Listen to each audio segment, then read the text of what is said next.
hey guys, just finished editing another volume of Thomas reacting to your aquariums. Check it out. Kevin Cloherty. Nice. Very cool. Planted 10-gallon guppy tank with dwarf panda and fancy guppies, Java moss, moss balls, and Java ferns scattered in the tank. Also a cluster of tiger and zebra nerite snails. Nice. Good looking tank so far. I think it's great. I see we've got some sponge filter in there. It could be a filter intake, but I think it's a sponge filter. Heater opposite side, which is well hidden. The only reason I know it's there is because I can see the reflection. Very well placed and very healthy looking Java fern. Like that looks great. It's well planted too. Like Java ferns are sensitive to being planted deep. I can see that you did not do that. It's not planted deep. It's planted correctly. It looks happy, very, very healthy. And I see no algae. That's like one of the things that is kind of a dead giveaway for me when a plant tank's not doing as well as it should, is when you start getting algae on the leaves, because then the plants are no longer out competing algae. So this is obviously pretty well in balance. I mean, the Anubias does have a little bit of algae on the leaves. That's pretty typical. I think it's an Anubias species. I could be wrong, but it looks like it. It's doing great. Really well so far. Good spot for the Anubias to go. I think you're aiming to have it attached to the rock, if I'm not mistaken. The carved rock, it's got like kind of like a hole in it. Mm-hmm. Great spot for it to attach. If you're having a hard time getting it to attach, I would suggest just getting a little bit of thread. You can get green thread or colorless thread, bleach thread, doesn't matter. Just some sewing thread or fishing line even. And just gently tie it to the top of the rock. Let it sit there for 2-3 months, and then you can cut that thread off and take it out, and it should have started to grow to the rock. The Java moss, or flame moss, it's hard to tell, is super leggy and outstretched right now. Normal for low light growth for Java moss. One of the things you can do to help kind of combat that, if that's not the look you're going for, if you want it to spread out like that, it's doing its job, you're doing a great job. If you want it to be a little bit more compact, you can get planting mesh, or use even reptile screen mesh. I think ZoomEd makes some that we carry. It's a screen separator, and you can actually put that on top of the Java moss on the bottom of the tank, or use some thread to tie bits of the Java moss to it, and you can get a carpeting effect with the Java moss. That way it'll kind of grow across the mat. Good, really good work. The water line's a little bit low, but as I've said with like the planted tank we're setting up now, I like seeing the water line, especially on a rimless tank, but in general, because for me, it's like, it's that realism of knowing that there is water in there, and you've got the ripple effect, and it's visually very pleasing. I have a brook that runs back of the house here, and I love just watching the surface of the water ripple. So I can seriously appreciate seeing a water line, even if the tank has trim. So I don't know if that's intentional or not, but I'm a fan. Cool. Thanks, Kevin. Now let's jump to Lochie Smurf. He says, I love your videos so much, and thanks to Thomas, I purchased my own fish tank. Yay! That's what I like to hear. Very cool.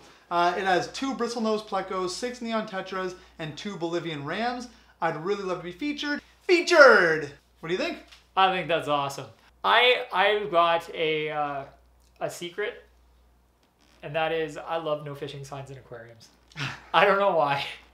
It is like, how do you even explain that? It's like the thing you expect to see in like every movie fish tank, or every... Like cliche, borderline cliche? Oh, it's so cliche, but for me, it's the best kind of cliche. Yeah. I see it and I just go, you did, didn't you? You did, you had to.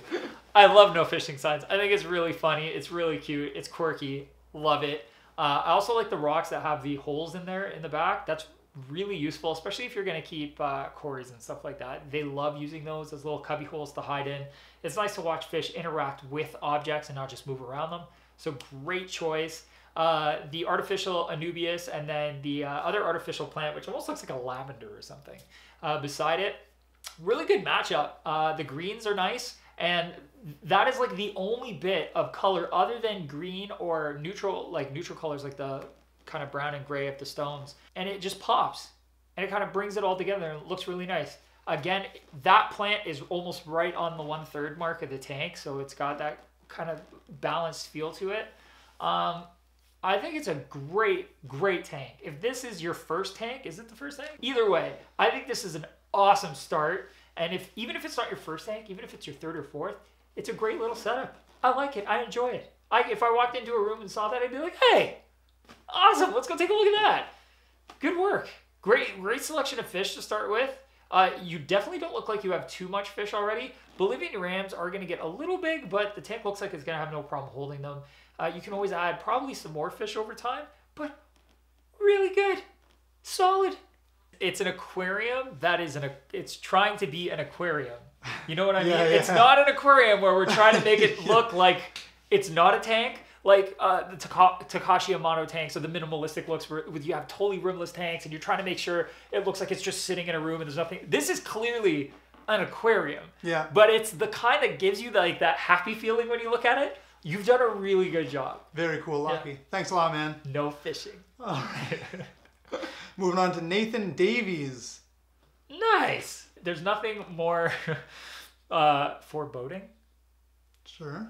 Where are you going with this? I don't know if that's the right word. What I was trying to get at is there's something about a fish skeleton ornament in a tank that is just super creepy, but in that way that kind of makes you happy for all the fish that are in the tank, because every like fish skeleton ornament I've seen is the meanest looking dead fish ever. And you always have all these innocent looking aquarium fish swimming around it, and they must just be so relieved that that big bad predator is no longer alive. I love it. And I even like the little army men in front of the tank. That's really cool. And is that like a little tiki piranha shark thing in the tank there? Looks like. And the Neos are checking it out like, what's wrong with this guy? And it doesn't look like he has a light on over top of it. It looks like he took the photo with a flash maybe. Right. And there's no. So for me, this looks a lot like those videos you see of like the deep sea exploration, where it's just like the camera and like the one light from the submersible. Yeah, exactly. That's what this reminds me of for sure. That's really cool. Again, pretty minimalistic. Nice use of negative space right in the center of the tank with a little bit of plants there. The background in this case really helps make the tank too, because there isn't a lot going on right in the aquarium. We've got that nice open space instead. So the background's adding a bunch of texture and kind of bringing what's in the foreground to life a little bit more, which I think is awesome. My only concern really is that you're using a hang-on filter and the water level in the tank looks like it's dropped a couple of inches. If the power were to flash on and off, that power filter will likely not come back on and start recirculating the tank, because that's a bit of a distance for a power filter to try to draw water again once the siphon's broken. So you might want to top it up, but only for safety's sake. Again, I like seeing a water line. Makes me happy.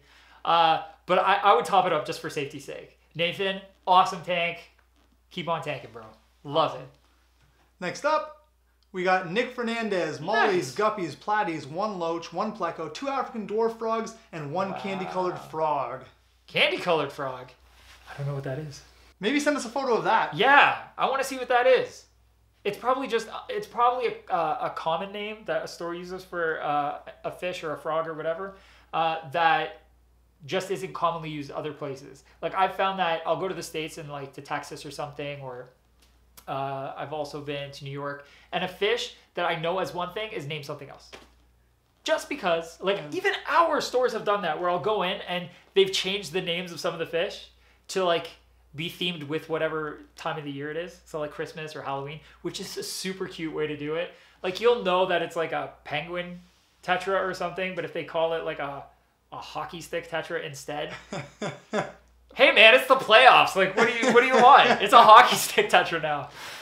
It's a fun way to do it, but I'm curious to see what that is. Okay, specifically with the tank, love the white gravel offsetting everything else, because you've got some nice natural colored, I know the stone's artificial, it looks like, in the bridge and all that, but it's a nice brown color, and then you've got the green textures.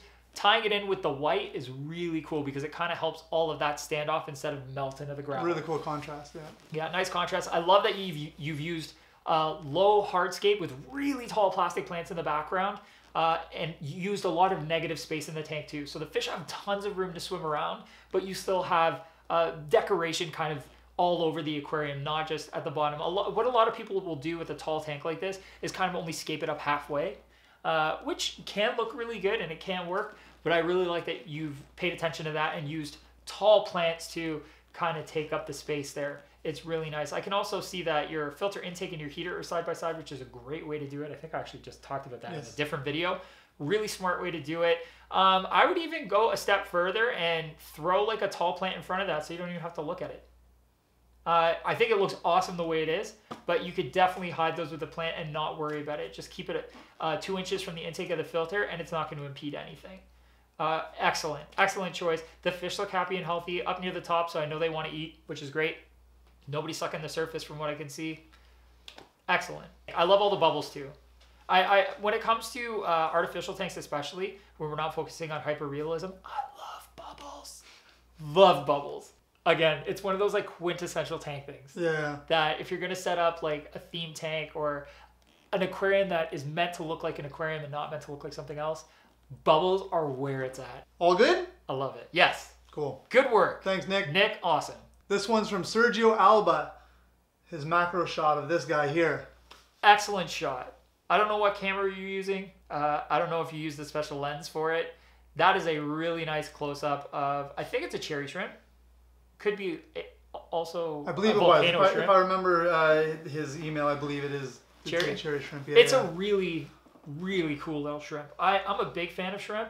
The funny thing is they're really tiny, these types of freshwater shrimp. There are some that are like barely get your pinky nail width, in size. And there are others that get like a good inch and a half, a little bit bigger. And then you could get like vampire shrimp and stuff, which get decent size. But these guys are really small. You've obviously got a well-planted tank from what I can tell. I mean, we're really close up. It could be like literally a pot sitting in the tank with the shrimp on it and the rest of the tank's barren. I wouldn't know. But I'm going to assume it's a nice like carpeted tank. Of, I think you did send another photo something where you see a little more of the grass, but you don't see much of the tank. So I was drawn to this one, so I showed it to you. It looks like a happy, healthy shrimp. If you've got multiples, you've probably got breeding going on already. That kind of grass is great for the shrimp, especially the babies, to kind of grow up in. Keeps them away from any potential predators in the tank if you have other fish or something like that. Shrimp, I'm not going to say they're super hard to take care of because they're pretty easy once you get a handle on them. But they are challenging, especially for people who are brand new. So kudos to you for getting those shrimp happy and healthy and rocking it. And your plants look awesome based on that very close-up photo. Great work with the camera. It's always nice to see these guys right up close because there's so much texture to these tiny little crustaceans that you can't necessarily see. All this detail you don't appreciate. Yeah, when you're just staring at the tank. So awesome work with that shot. That's a really cool shot of a really cool shrimp. Very cool, Sergio. Thanks, man. All right, moving on to Shannon. Okay, nice. Now she has also a little write-up, so I'll read it out to you here. New to the hobby. Welcome. 2 months in and loving it. What? Live in Scarborough, Ontario. Nice. Our old stomping ground, more or less. Yeah. And the orange one is called Pumpkin, and the calico is Cora. That's awesome. The funny thing is, goldfish are probably, like, when people think of aquarium fish or pet fish, goldfish is usually the first thing to come to mind. Yeah. Close competitor would be like a betta, Siamese fighting fish. Just because they've been pet fish for like the history of aquarium. They're ubiquitous. You see them everywhere, you know? So some people see goldfish and go, man, it's a goldfish. Like, everybody has goldfish. My thing, I actually think like a nice goldfish is a beautiful, fun critter to keep. They're awesome. I think this tank looks fantastic. I love the white sand with the very pale stones and the white holy rock of whatever sort that is. And then the fake plants, which is a key thing because I'm sure you know, based on you feeding them, what looks like, that's broccoli. Nice. Goldfish eat plants, so you can't easily keep live plants with them. They'll just tear them apart. I love that you're feeding them some more, essentially raw food, which is great. Mixed in with, staple flake foods and specific for goldfish. That's an awesome way to do it. You're babying these guys. I can tell you've got a big heart for these fish already. You've obviously done research. Like, this is really cool. And that's great. You're not just starting out, get a goldfish, keep it in the corner, and you were obviously putting a lot of effort into keeping them healthy. That's exactly my point. Yeah.